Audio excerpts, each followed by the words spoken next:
Good evening and welcome to We're Not Wizards. My name's Richard. And my name's Ed. And this is a quick start on the Kickstart. This, as I said, is We're Not Wizards. And joining me is Ed Jowett, and Ed should be no stranger to the show. He's certainly no stranger to me. He's been on. This is your third time I think it coming is. on now? Yeah, I think it's the third time. Yeah. Third time. Third time's a charm, as he would say. For people who aren't aware, when we do a quick start on the Kickstart, we usually are bringing somebody on in the first kind of week, first couple of days of their campaign on Kickstarter, just to have a little chat about the campaign, have a little chat about what they're doing. Last time Ed was on, he was talking about Era Ballum. This time he's on to talk about Era The Consortium, a Universe of Expansions number 2. So it's a sequel.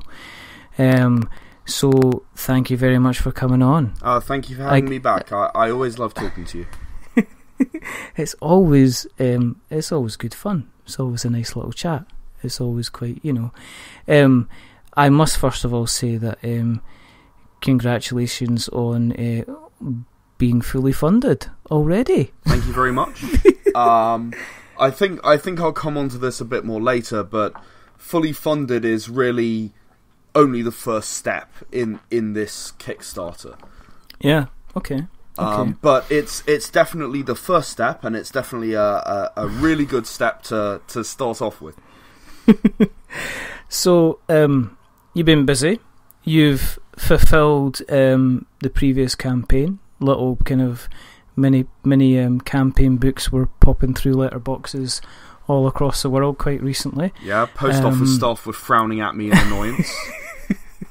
Did you make sure that you made sure that there was a lengthy queue behind you before you opened your bag and brought out the several hundred copies? That's pretty much the only way to do it, right? Yeah, exactly. And just then have a really long conversation with the post office counter staff before you even start going through anything. I've never done that, but I'll tell you, there are definitely people in the Acton Town post office who are not massive fans of me. They got wanted posters up. No, have you seen this? But there's this random alarm that sounds whenever I walk in the door.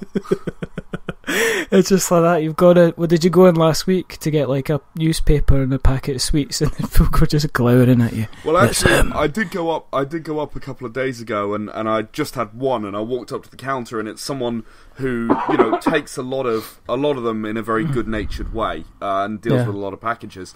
And I walked up to her and she went, "Oh," and I went, "No, it's just the one today." So there we go. So Ed Jowett, scourge of Acton post offices, kind of everywhere. You sound fairly upbeat. You sound quite chirpy. You sound quite happy. Was it a surprise that the campaign kind of hit the first kind of target so quickly then? I wouldn't say a surprise. It's roughly what I was expecting to happen. So I should probably explain a little bit of a history for any listeners who aren't aware of our previous stuff. I think I actually came on and spoke to you for the first time a year ago. Is that right? It was something like that, yeah. For the actual Consortium Universe of Expansions number 1. Yeah. I think that was the occasion that got me on the first time. And with that Kickstarter, and I'm sure in no small part thanks to your listeners, we were actually able to unlock 8 expansions to Era The Consortium, which was, the initial 3 and then 5 more stretch goals met, which was incredible. I couldn't believe it. The support we received from the community in general was amazing, and it became very clear that people wanted to see this game happen. So, the secret agents in space and the fifth alien race, and being able to download your consciousness into computers, and psionic abilities within this sci-fi universe, and time travel campaign which spans sort of 30 sessions across the first 150 years or so of the of the history, and then the revival expansion, which actually was the one that took us the longest. I'd planned for it to be 60 pages.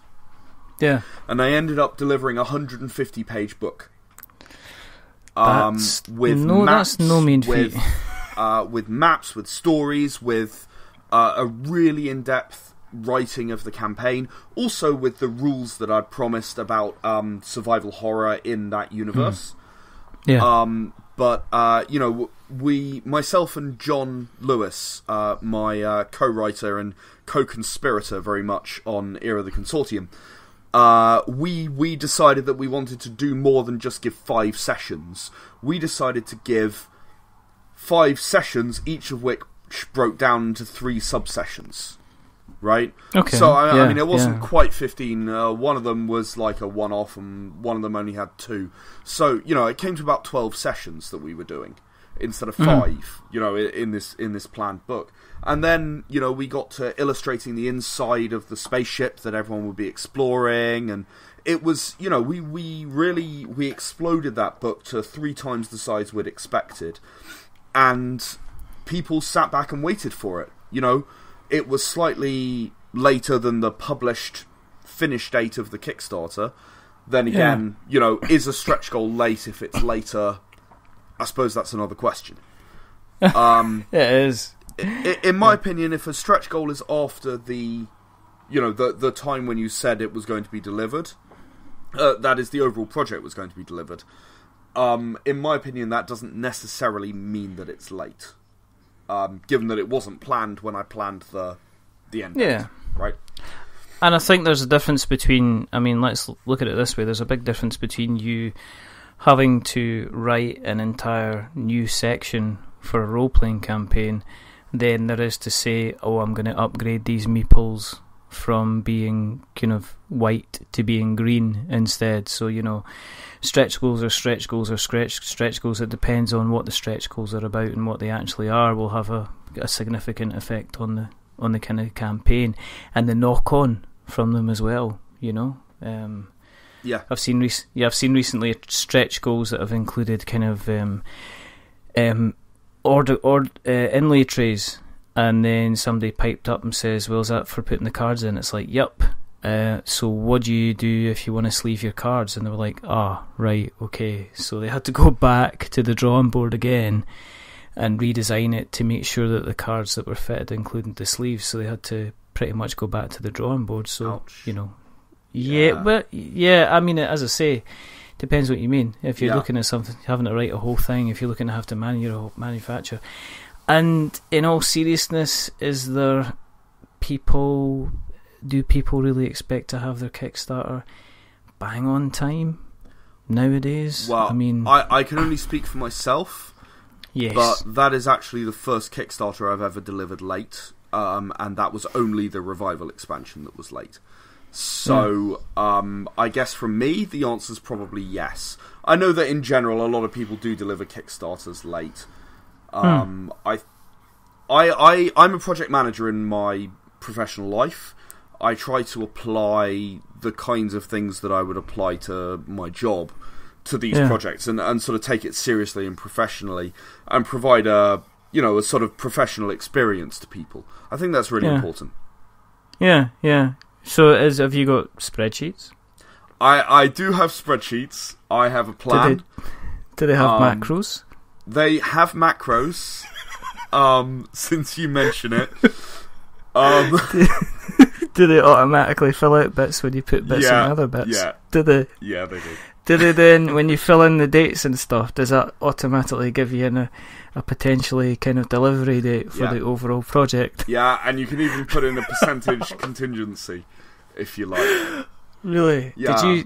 Is that something that you kind of like design for work? Yeah. And then take home? Yeah, I mean, the thing is that inherently any project always has very similar issues. It's always about time or budget or quality. It's one of those 3, and resources are linked to time and budget, obviously. So if you can't get the people you need, it has an impact. And the reality is that making a role-playing game is no different from getting a piece of software done. Yeah. exactly the same kind of stuff happens. It doesn't go as fast as you'd hoped. Something goes wrong in review or whatever. And yeah, I mean, therefore, the same techniques that you use in order to deal with a software project, you can use to deal with a writing project, which I find very convenient because, yeah, I've been doing it for almost 6 years now. So I've got a vague idea of how to manage a project. Yeah. Do you, I mean, when you're planning out for the campaigns, I mean, for people that have, Era is basically role playing. Mm-hmm. It's not miniatures, it's not worker placement, it's good old fashioned, get in there, get some dice, pretend to be somebody else for a couple of sessions. So when you are kind of figuring out your stretch goals, do you look at something from a creative point of view? Do you look at something when you're planning out the stretch goals to say, well, this is going to be something that's going to require some more creative writing to produce? Or have your stretch goals generally been about kind of, you're not, I suppose your stretch goals aren't really going to be, I'm going to improve the quality of the book you get, I guess. I would like to think that would be an extremely difficult stretch goal to achieve. What I generally try to do with stretch goals is give people something more that doesn't cost a massive amount to produce. Because with role-playing games in particular, your profit margin is not big. If you get 1,000 people on board, it doesn't actually affect the book's cost that much. It does a bit, but not a massive amount, and it means you still have more work to do. So what I try to do is a doing present, as it were. I'll go away, I'll write a campaign, or I'll go away and I will get some more artwork done, or I'll put together some stuff that's sort of a bonus pack that no one's seen before. And I try to give people something that gives them a little bit of an extra experience that no one else will get, rather than sort of something like I'm going to add miniatures to this project suddenly. Yeah. Has it become easier to write stretch goals as you've got into more campaigns, or has it become more kind of difficult? Do you try and challenge yourself to do something completely different every time? It depends a lot on the campaign, to be honest.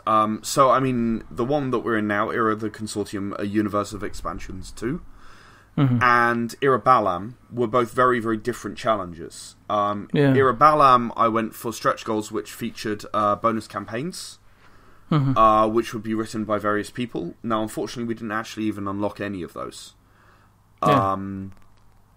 So, sadly, none of those got written.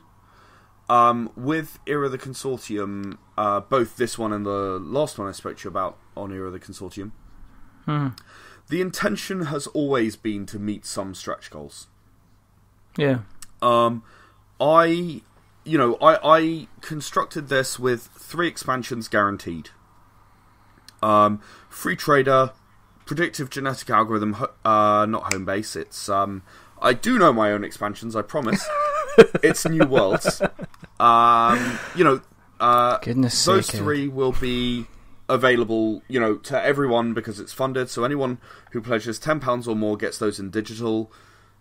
The higher tiers get you stuff in physical books instead. And then what the next stretch goal will mean is that I provide the 4th chapter of the time travel campaign to every backer. And then the next stretch goal after that is home base, which I mentioned by mistake a minute ago. Home base will go to every backer, right? And then after that, there's another campaign called the Sirona Specials, which will go to every backer, and so on and so on and so on. So every single time that we actually meet a stretch goal, every backer gets more. They actually get more books out of it. So, your £10 pledge becomes, instead of being worth 3 books, in the case of the last Kickstarter, it became worth 8 books. That's got a combined RRP of somewhere around the £80 mark now. £60, £80. for those books, that people just got for 10. Which I think is a good deal, and I think that people who come onto a Kickstarter, who support that Kickstarter, deserve to have a bonus, some reward for believing in a project. And that's really what Era the Consortium's Kickstarter is all about. It's about saying thank you to the people who believe in this project, who are the early adopters, who want to see a new sci-fi universe that offers something that is a little different to what's ever been seen before. So, this Kickstarter, what is it about for people that haven't stepped into the universe before? What can they expect? What are they expecting when they jump into the Consortium universe? Okay, so Era the Consortium offers 500 years of playable history. Now that sounds like a lot instantly, right? Now, to anyone who feels a bit intimidated by that, this 500 years of history is a framework. It's designed not to give, and then this happened, and then this happened, and then this happened, and everything is essentially the same thing. What this is the different subgenres of sci-fi are available by dropping in certain years of Era the Consortium. For example, if you want to play a game about colonizing new planets, exploring worlds and so on, you drop in near the start. If you're a Star Trek fan and you really want to have a sort of an I can't believe it's not Star Trek RPG, you can drop into the start. You can drop into the start of the history, and you can experience this first set of colonization. If you then want to do something that's maybe a bit more sort of war, you want to do a sci-fi war against an alien species intent on wiping us out. You drop in a little later in the history. You want to do transhumanism or cyberpunk, you drop in different places in the history. You want to do something that's a bit Star Wars-esque, the resistance fighting against the evil government, which is sort of a totalitarian regime.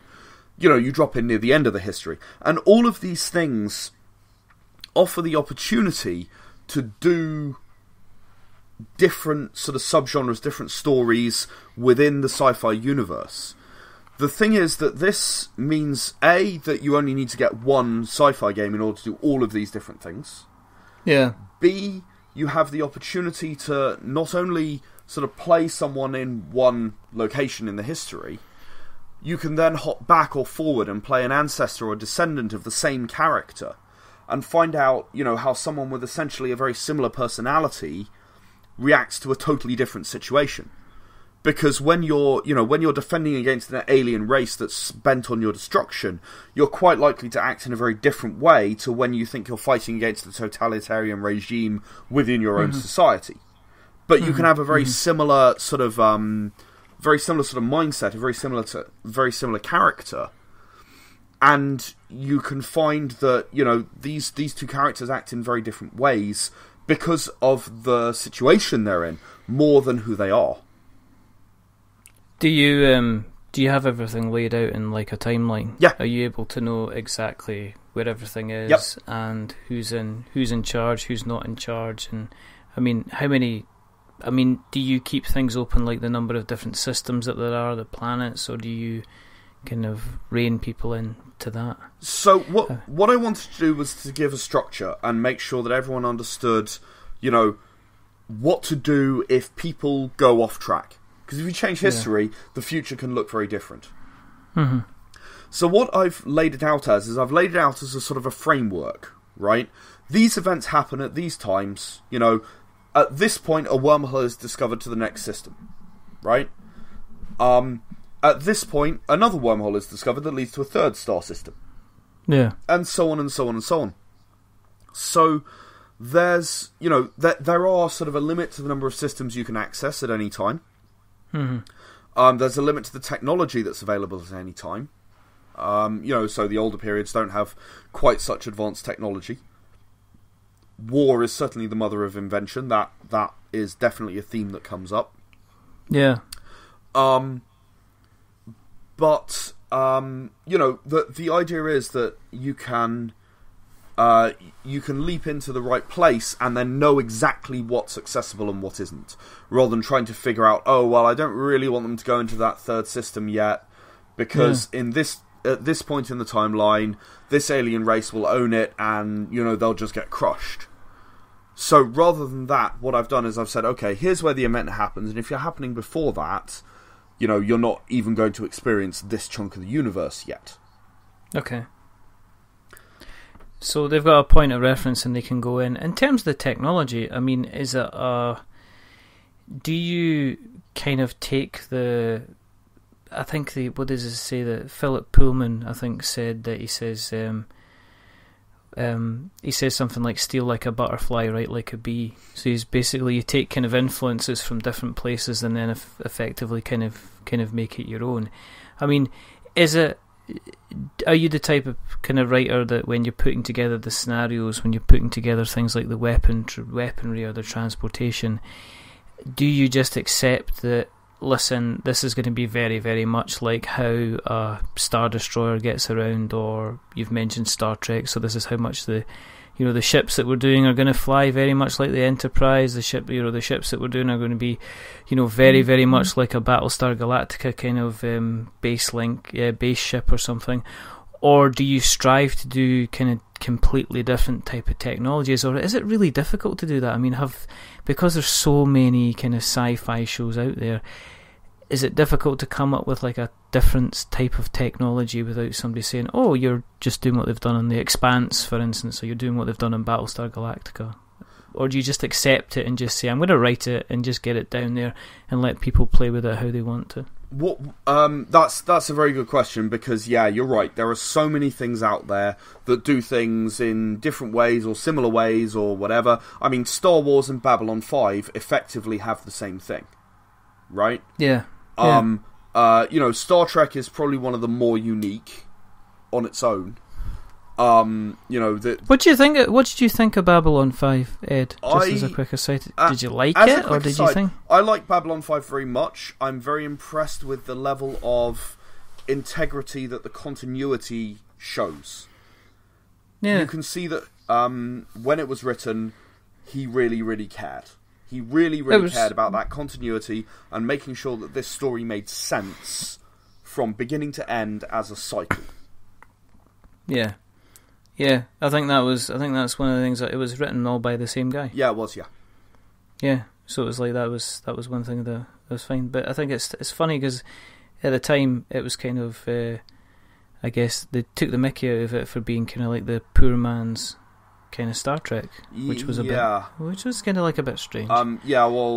Star Trek possibly stole their scripts a little bit and made Deep Space Nine, in case no one noticed. It sounds like you're saying that behind kind of some semi-gritted teeth. Let's move on past that, shall we? So, I mean, the way I do it is, I try to keep a sense of scientific realism behind a lot of what I'm doing, which does somewhat separate me from things. The only interstellar travel, for example, is via wormhole. Right, okay. And there is a very good reason why there are a number of wormholes in this region of space that I've not entirely explained yet. That's something that's going to come later. Okay. But apart from that, the original colony ship travels for a little over 1,000 years in order to actually get to this region of space. Launched from Earth, all the way for 1,000 years, different region of space, very, very far from any influences of humanity. Then after that, the fastest anyone actually travels in the Era The Consortium universe so far, not including wormholes, is about 1/8 of the speed of light. Right, okay. Which is not very fast. It's roughly 2 weeks to cross the solar system. Our solar system, as an example. That is country drive. Planetary solar system, rather than out to the Oort cloud or anything. So it's slow, deliberately so. But did you want people to kind of have kind of concentrated goodness in one area? Because it's very, very easy. I mean, if you take it on a video game side of things, if you're playing like say Elite Dangerous or Mass Effect or something No like Man's that. Sky, if you don't like something, you can just head off and couple of 10, 15, 20 light years away kind of thing almost instantly and discover a completely different planet. Have you tried to kind of limit that so people are kind of playing around in the relatively kind of local backyard kind of universe then? That's not why I've limited it, although it does have that effect. What I wanted to do was make it clear to a lot of people how big space really is, right? I think that's something that really struck me through my own studies. I studied astronomy at university. Oh, really? Okay. And one of the things that struck me was how big space was. And sci-fi never made me feel like space was that big. Traveling weeks between planets, it's a long period of time.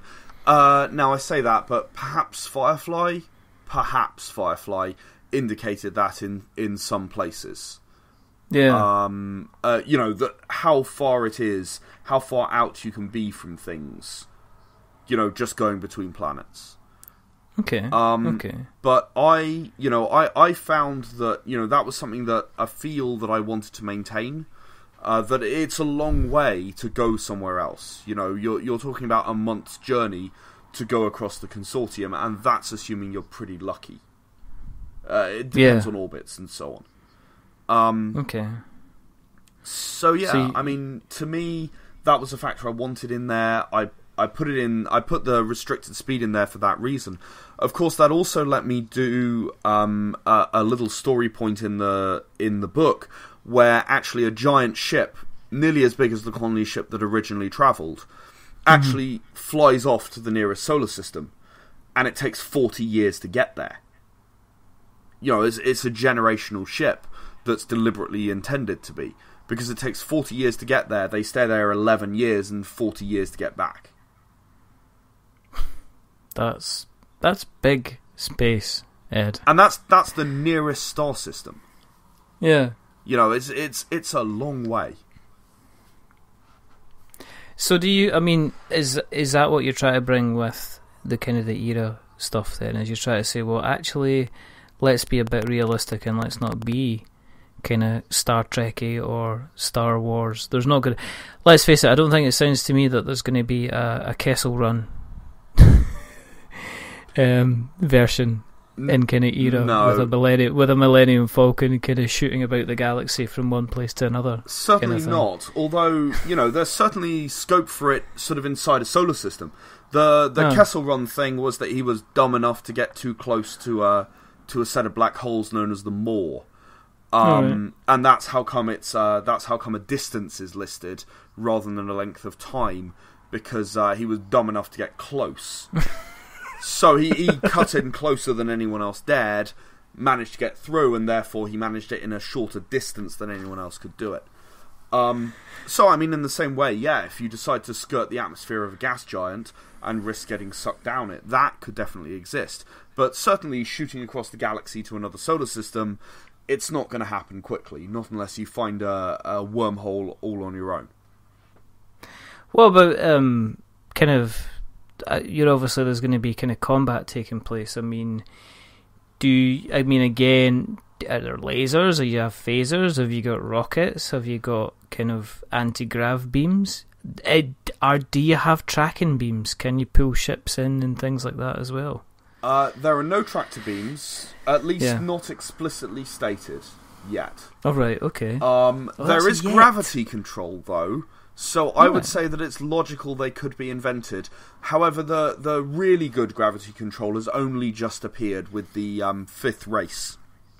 Right, okay. Because they happen to be experts in gravity control. So tractor beams, I would say I'm not ruling out. There are lasers. They were only invented 150 years in. Right, okay. After first contact with the first alien race. And they helped sort of finish off the issues and weaponize it. There are even plasma weapons, which again appear in the 5th Race expansion. The vast majority of weaponry, ship-to-ship weaponry, is railgun type weapons called strikes. Oh, right, okay. Yeah, okay. Which, they use sort of electromagnetic projectiles, magnetic projectiles, pass them through an electromagnetic field to accelerate them, and then they become extremely unpleasant to whatever happens to be sitting at the other end. You've figured all this out, haven't you? You've actually sat there and figured all this out. You've not just went, we'll have a Quargle beam, and what does that do? Well, it turns everything green and it puts their atoms within, 3,000 miles of, you spread yourself out over a long period of time. Well, what does that do? Well, it gives you an allergic reaction to cheese and then turns you actually into cheese itself, so you die by being allergic to yourself. I really want to add a Quargo beam to my game now. Quargo beams will be fantastic. There's a basis of scientific reality sort of in everything I try to do. There are a few sort of slightly odd things. There's a weapon in particular called Kaladbolg, which it actually destroys living tissue, organic molecules, and leaves a lot of inorganic stuff intact. And that's sort of a weapon of last resort that is brought into play at the climax of the core rulebook. It's very nasty. It's also used during the core rulebook to wipe out an entire planet of a particular species who they are worried are going to retaliate for a war. So there's some darkness in there. And there are definitely some things which are maybe a bit more exotic, but the majority of the stuff you'll come across is reasonably scientifically explainable. And that's, I wanted to make a hard sci-fi game. Now, that said, that is Era The Consortium. It is certainly not true for some of the other stuff I'm doing. I'm working right now on a game called Era Atlantis, where you literally call the gods for help, and various unpleasant things will happen to the people around you, such as lightning randomly striking the area. Is that scientifically explainable? Not really, but it's a fantasy game. So you're going to the fantasy. Is this, okay, being scientifically minded, are you going down the line of when you're doing stuff, is a part of the Ed Jowett brain battling with the Ed Jowett imagination to say, well, you could just have, big huge snakes coming out of the ground with skeletons riding on them, and you're like, no, snakes don't come out of the ground, that's never going to happen, they'll come down from trees instead. That's okay, I'm accepting that, right? What about the skeletons? Oh, they're just fantasy, it's fine. Do you have that kind of little bit of a... I do, actually. My absolute worst one is steampunk.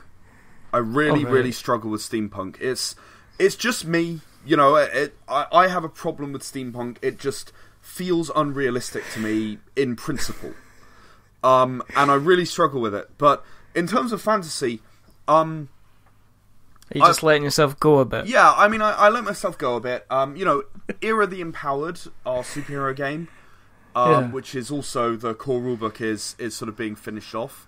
Again, you get people who can randomly heal other people at a distance using some kind of energy beam. Okay, well, we'll hand wave that, it just works. Alright, and moving on now. It's an internal struggle. You can see that it's like Luke in Return of the Jedi. I can sense the good in you. I can sense the conflict. It's just... So you're just going, well, maybe that's right. Maybe he's kind of giving positive electromagnetic, energy to this other person that's causing the, that's causing the immune system to kick in, and it could maybe be speeding up healing. Oh no, my brain's melted, kind of thing. Yeah, but, I mean, I have, I should say that all of the Era games, from Era The Consortium, Era Liars, the low fantasy storytelling one, where you pretend to be adventurers and you aren't really, to Era the Empowered, Era Survival, we've got Era Silence, they're all, to some degree, just about scientifically explainable, or at least hand-waveable. Okay. For example, the lightning that I mentioned in Era Atlantis, well, perhaps you're underwater and you just, every single time you happen to go, "Oh, great Zeus, strike the water with lightning," there just happens to be a lightning storm overhead. It becomes increasingly unlikely as you do it more and more, but it's just about believable. Well, I don't know, you could explain potentially increased ionization in the water might have an effect on it. Yeah. I'm just being slightly scientific, and then you could. A build up a high pressure area. Yeah, I mean, if you have the ability to sort of modify the electrical fields around you, then yes, you could potentially cause lightning to strike. So yeah, I mean, there are ways. It's totally explainable. There are ways around it. There are ways of explaining this stuff, and I feel there has to be, because they all exist in the same universe.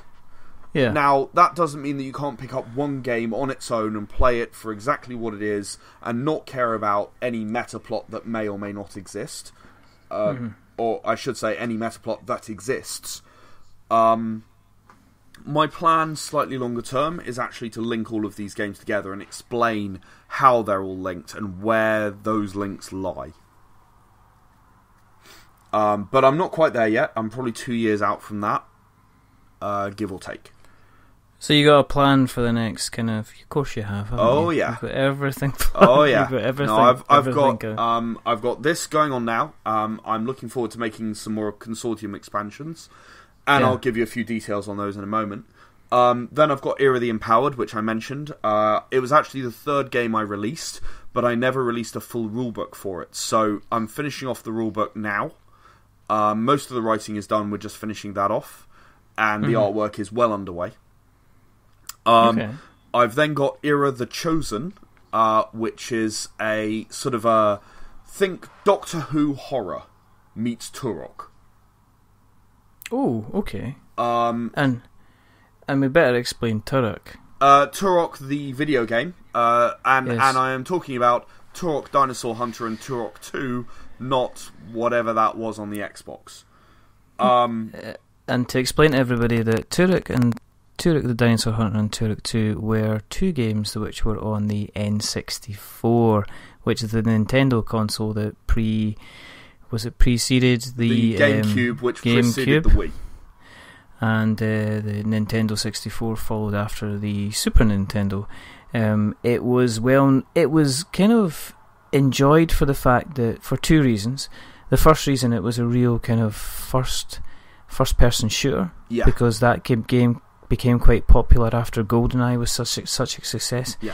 And secondly, it was also famous for the fact that it had a massive kind of cheat menu that you could pretty much enter in, kind of you could enter in kind of like a whole pile of different cheats to kind of make you invincible and vulnerable, make the world all kind of rainbow coloured, make the world black and... I mean, there was a whole range of kind of different cheats.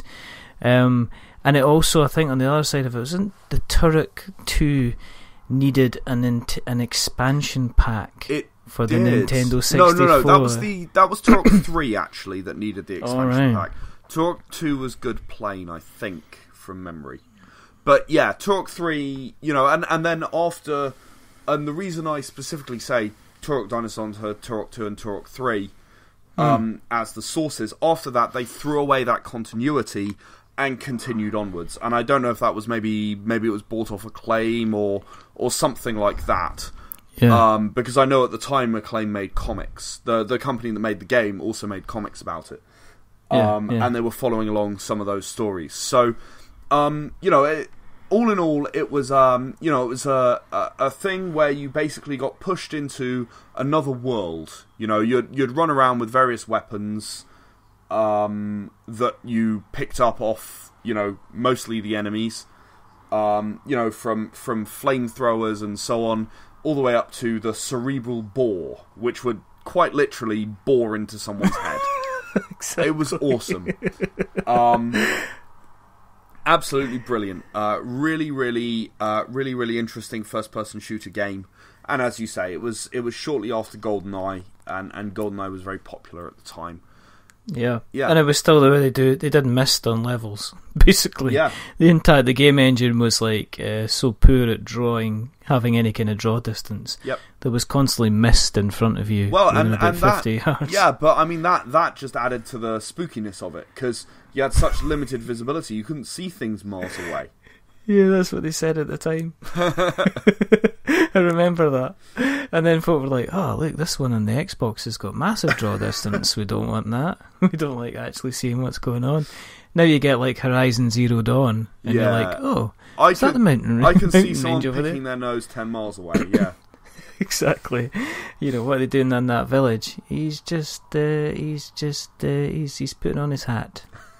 So you've got that game coming. I've got that game coming. I've got another card game coming that I'm working on. I've got Era Atlantis that I've mentioned. That's going to be coming at some point, maybe next year. I've got 3 or 4 others. I've got a sort of, you might say, a Matrix-inspired game, which sort of a cyberpunk thing, where you can sort of modify the universe as you go. Oh, okay. I've got a JRPG inspired game. Oh, cool, you know, okay. I want to sort of. I can't believe it's not Final Fantasy. Is kind of my project brief for that. All right. I'm okay, a cool. big Final Fantasy fan, so you know I enjoy those games, and I wanted to bring something to the role playing game sort of genre, which gives you that kind of feel in a world that you can play. And I've got a full-on high fantasy game coming as well, which I invented the mechanics for 3 years ago, and never got around to actually putting in a game. So I've got loads and loads and loads coming. I have so much that I want to do. They're all pretty much being worked on all at the same time. I've definitely got a lot more coming in terms of new games, let alone the new expansions that we're doing for Era The Consortium. Mm-hmm. Would you ever move away into a different genre? Would you? I mean, you've done obviously the card game. Mm-hmm. Have you thought about taking the next step? Would there ever be a kind of a cardboard Era Consortium kind of maybe 4X game or worker placement game, or you know, toe-to-toe kind of strategy battle type game? Has that ever kind of crossed your mind? Is that funny you should ask that question? Yes, I am working on it. I have something. I've had a lot of trouble finding the right 3D modeler. all right, okay. To make some miniatures for it. But miniatures which feature certain characters from the Consortium universe can very easily be used not only for role-playing, but also for a... now, what did my friend call it? He called it more of a sort of a tactics board game. I visualize it as somewhat similar to Descent. Okay. In that you would have miniatures which would have abilities, and you would have to fight other miniatures which have other abilities in order to achieve a certain kind of mission. You know, that might be assassination, or it might be, move cargo from one place to another, and so on and so forth. I actually have 12 missions mapped out. I am 100% planning to do that. I have finally found the modeler who can do the job. All right. I am expecting to talk a bit more about that in the near future. And in fact, you're the first person that I've told about that. So you heard it here first, folks. Well, that's because I guessed. I mean, I got lucky. I mean, let's face it, I was not like I kind of like knew it. I kind of went through about 3 different genres. So, Ed, are you likely to do... You've done a card game. Are you likely to do... are you likely to do maybe, say, worker placement? Are you likely to do this? Are you likely to do that? Are you likely to do... And you go, oh yeah, one of them. Definitely. There wasn't any skill involved. It was just pure... it was just kind of pure luck. I like creating universes. I like telling stories.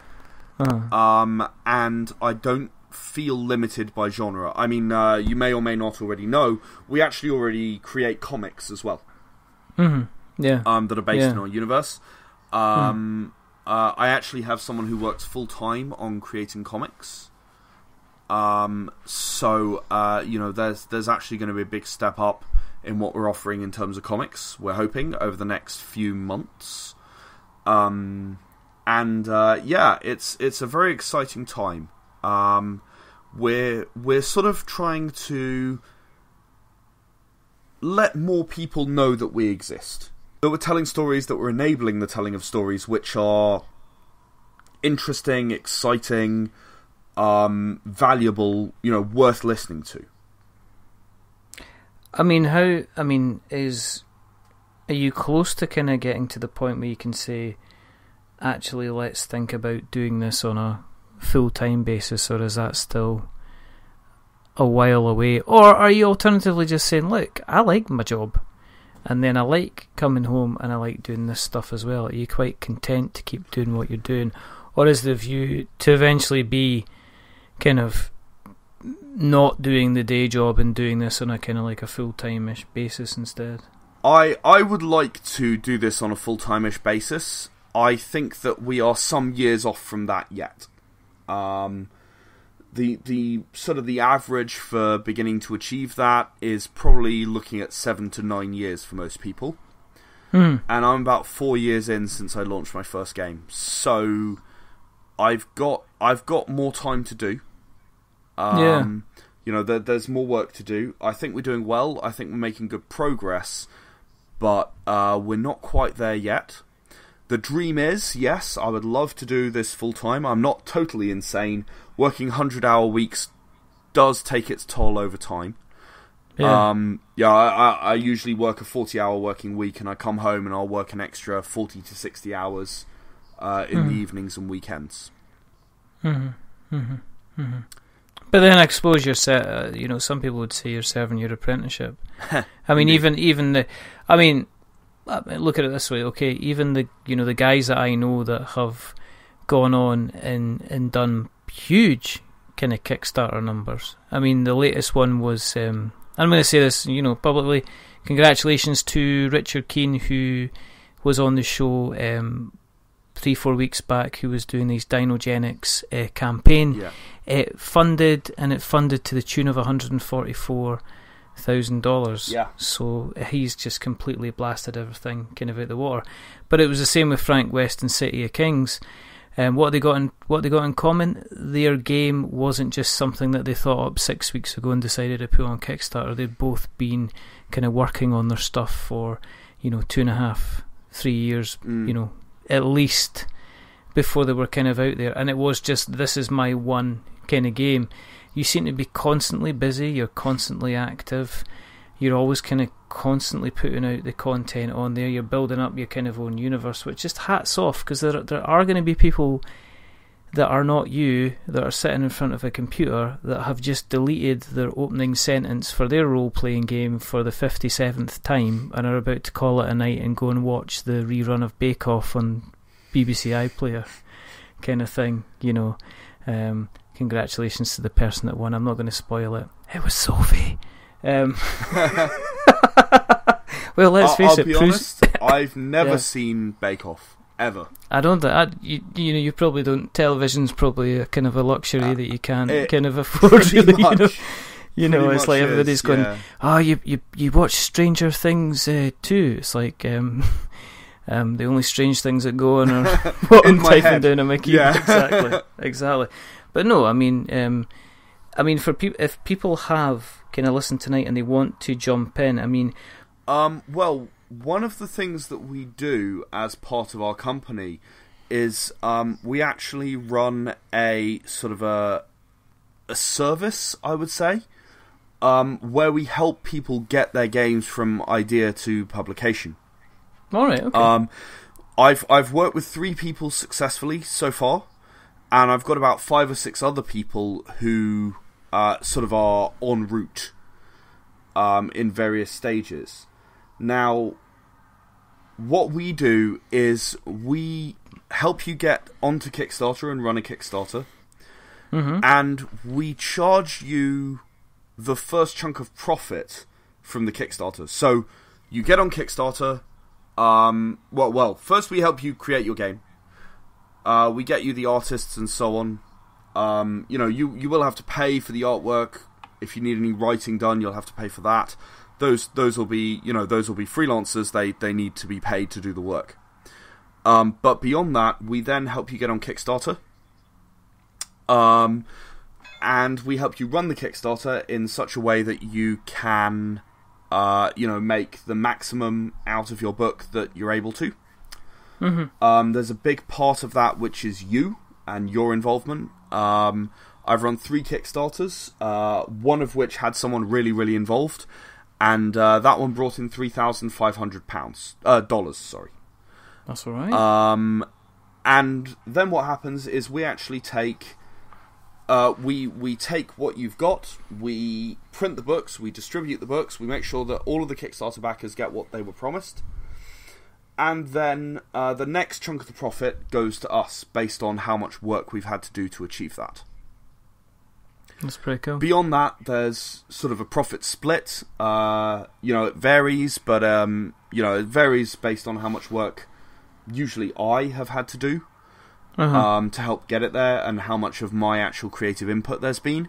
It varies somewhere between 75-25 in the original creator's favour, and 50-50. That's pretty cool. And then beyond that, we are giving advice to people on how to sell stuff. We're letting people know stuff as we find it out. We offer the books on our own website, and we get a few hits. And so on and so forth. So, as I say, I've done it successfully 3 times with 3 people. I'm working in particular with one other person right now who is in the playtest phase of his project. And I expect that certainly during the next 2 years that'll happen. Oh, that's cool. That's a project, and I've actually participated in the playtest. It's a brilliant game. I really enjoyed it. Really good setting. Mechanics need some work, but that's exactly where you playtest. Absolutely. So, if people want to pledge for Era The Consortium, a Universe of Expansions 2, what level? What's the best level they should think about going in? And you're not allowed to say the £290 level. I wasn't going to, actually. Okay, so if you already own the rulebook or the rulebook primer, because you're an existing listener to the podcast, and you came along last time, then you should hop on and you should look for the Stiletto unit pledge for £10. Okay. If you want the digital, or if you want some physical expansions, you should look for the Scimitar unit pledge for £40. That'll give you 3 physical expansions of your choice and all of the digital stuff.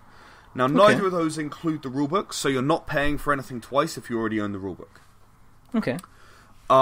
Now, if you are, on the other hand, brand new to Era The Consortium, hello, it's a great game. Come and play it.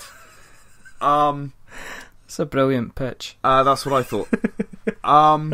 There's a £25 pledge called Claymore Unit, which gives you all of the 8 existing expansions, and the Definitive Edition rulebook, and all of the new expansions for £25.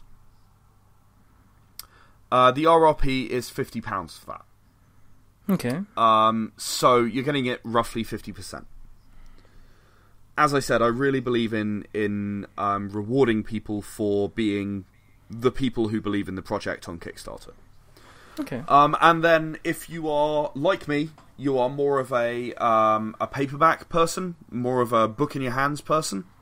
There is another £40 pledge, which gives you just the core rulebook in paperback and all of the expansions, all eight that have already been made, and all 3 plus new ones. Oh, cool. Okay. So right now that would be 3 new ones. If we begin to meet some more stretch goals, which, to be honest, I think we probably will. We've got 24 days to go as of recording this. And, I think that there's a really good chance that we'll meet some more stretch goals. And if we do, then you'll get 4 books, or 5 books, or 6 books, instead of just 3, plus those 8, plus the paperback core rulebook. Cool. And those are the tiers that I would look at if you are anything other than someone who really loves sci-fi, who really, really wants to have the best of the best. And, you know, the tier that you mentioned that is over £200. Yeah. Again, it's, you know, the RRP is £270. You know, you're still making a saving on that. And you're getting the definitive edition, which is, I know I'm biased, but it is a beautiful book. Absolutely beautiful book. I sit there stroking it for hours on end. I don't want to know. And what you do in your own time is 1. fair enough. This is a family show. We've just lost our clean rating on iTunes after your shenanigans like that. Oh, I'm sorry. I only stroked the front cover with my hand. No, I don't want to talk about it. Just drop it. Where can we find you on the internet? Webs, Mr. Jowett. You can find us on Facebook. You can find us on Twitter. You can find us on our website, www.shadesofvengeance.com. Or if you're one of those people who we were talking about earlier, who's interested in a little help to make your RPG, try imaginerpg.com. Okay. And obviously you can find us on Kickstarter. What I'll do is I'll give Richard a link. Yes, and I will make sure it goes in the show notes. In fact, I'll make sure everything goes in the show notes so that we have notes to show. Are you getting any time to play anything yourself then? I am getting some time. I am at the moment playing an Era the Empowered campaign. All right. I am playing as a character called Violet, who is a telekinetic, but a visceral telekinetic. So she actually has flight and super strength, despite actually being a telekinetic. Sounds like a brilliant way to spend a Saturday night. I think so. If you want to keep an eye on what we're up to, and I guess, yeah, there's a couple of things we have to say. First of all, the board game crate competition is closed, and our lucky winner who has been notified, and they've already gone ahead and they've set up their account, and they're going to get their board game crate in December time. For everybody that entered, thank you very much for entering. For anybody that started listening because of that, then hello and thank you for listening as well. Bit of, I guess, humble bragging is that we this potentially might have finished by the time this episode comes out, but we were asked, or we were honoured to be asked along to take part in Jamie Stegmaier's kind of yearly fundraising event, where this year he's asked 10 different content creators, including ourselves, Tantrum House, to come along and basically recommend like a charity that they could support. And what he's doing is he's auctioning off 10 signed copies of Charterstone, which include kind of some customised meeples, printed meeples, and also include some customised components. And we have decided, myself and Colin had a chat about this, so the money that we raise is going to go towards Rachel House, which is a children's hospice about 10-15 minutes away from where we live in Kinross. Last time I checked, Jamie has said that he will basically match the funding up to a value of $500. So currently our bid is at $500, so we're going to give $1,000 to a very, very worthwhile cause. So it's to publicly just say thank you, Jamie Stegmaier, you wonderful man, for getting us involved and also allowing us to do some very, very good things to a very, very worthwhile cause indeed. Other announcement as well is look out, there'll be other competitions coming up in the next couple of months. If you want to keep an eye on us otherwise, then please go to Google, search for We're Not Wizards. You'll find us on Twitter, you'll find us on Facebook, you'll find us on YouTube. because our lovely podcast host Podbean automatically place our episodes on YouTube. If you want to find us directly on YouTube, search for We're Not Wizards Tabletop Podcast. We do have our new customised URL, so feel free to use it. You can find us on Spreaker and Stitcher and Acast. You can find us on Podknife, who are a lovely little podcast aggregator who are new. They're out there and they're trying to grow, so please check out what they do. If you like what you've heard tonight, then please go to Apple Podcasts, because apparently every time that somebody subscribes to us on Apple Podcasts, an angel gets their wings. So isn't that lovely? If you like us even... I know it's such a bad lie, but it's so nice. But on the other side of it, if you fancy leaving us a review, remember, even though you're probably going to be tempted to, please don't leave us a 10, because that'll make us big-headed. Don't leave us a 1, because that'll make us cry. Leave us somewhere in the middle, like a 5. Or a 1.5. Don't say that. Don't say that. Don't tell them we leave 1.5. Okay. Don't leave a 1.5, leave a 1.6, okay? Don't say that. Thanks very much for that. Leave a 5, because that's average. And we have been rather average.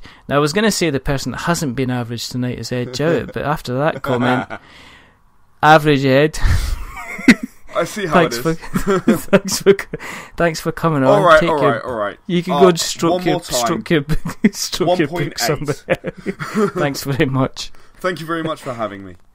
It's always a pleasure to speak to you, and it's so good to hear.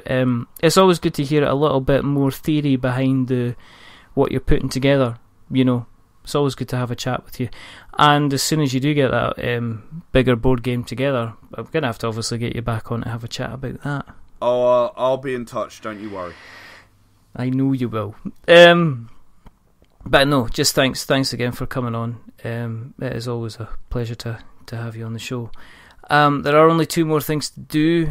The first thing is to remember that we are many things, but we're not wizards. Are we wizards, Ed? We are not wizards. We are scientists, definitely. Right? We are Yeah, we can prove everything through experiments and through theories. Logical explanation. Absolutely, through practical experimentation. Yes. And the second thing is to say goodbye. So it's a goodbye from the rather wonderful, the rather fantastic, the extremely average, the 1.4 that is Mr. Ed Jowett. Goodbye. You're a 1.7. I gave you a 1.8 in the end. Okay, I'll give you a 1.9 then on a good day when the wind's blowing in the right direction. Good to know. That's out of 2, right? That could be, maybe. Might be.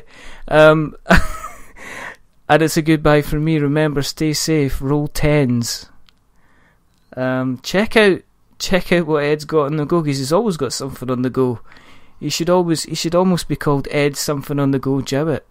As I say, we will be putting the links in the show notes so you can check out Era Consortium Part 2. But until the next time, goodbye. Say goodbye, Ed. Goodbye. That was an average goodbye at best. Till next time, bye.